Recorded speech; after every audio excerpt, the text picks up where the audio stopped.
Ever wondered how some of the wealthiest people on the planet seem to pay less in taxes than you do? It's a question that can be really confusing, but the answer isn't about secret loopholes or illegal schemes. It's actually baked right into the U.S. tax code. Let's break it down in a way that makes sense. First, let's talk about how most of us make money. We work a job, get a paycheck, and taxes are taken out right away. This is called income. Whether you're a teacher, a firefighter, or an office worker, your salary is taxed as ordinary income, and the rates can be pretty high depending on how much you make. Now, let's look at how most billionaires build their wealth. It's not usually from a giant salary. Instead, their wealth comes from assets, things like stocks, real estate, and ownership in their companies.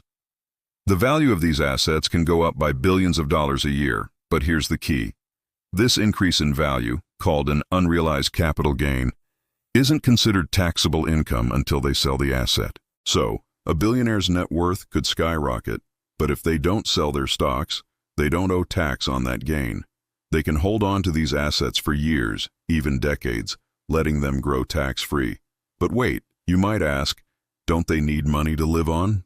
Of course, and this is where it gets really interesting. Instead of selling their assets and triggering a big tax bill, many of the ultra-wealthy use a strategy called buy, borrow, die. Here's how it works. First, they buy or hold on to their appreciating assets like stocks. Then, when they need cash for their lifestyle, they borrow against those assets. They take out low-interest loans from banks using their massive stock portfolio as collateral. Since this is a loan, it's not considered income, so it's not taxed. They can get millions of dollars in cash this way without paying a cent in income tax. Finally, the die part of the strategy. When they pass away, their heirs can inherit these assets. Thanks to a rule called the stepped-up basis, the value of the assets is reset to its market value at the time of death. This means all those years of massive untaxed growth are essentially wiped clean from a tax perspective.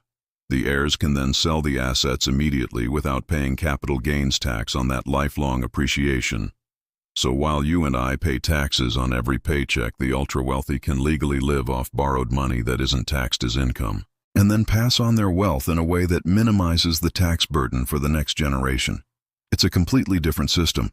Thanks for watching. If you found this explanation helpful, please hit that like button and subscribe for more content that breaks down complex topics. See you in the next video.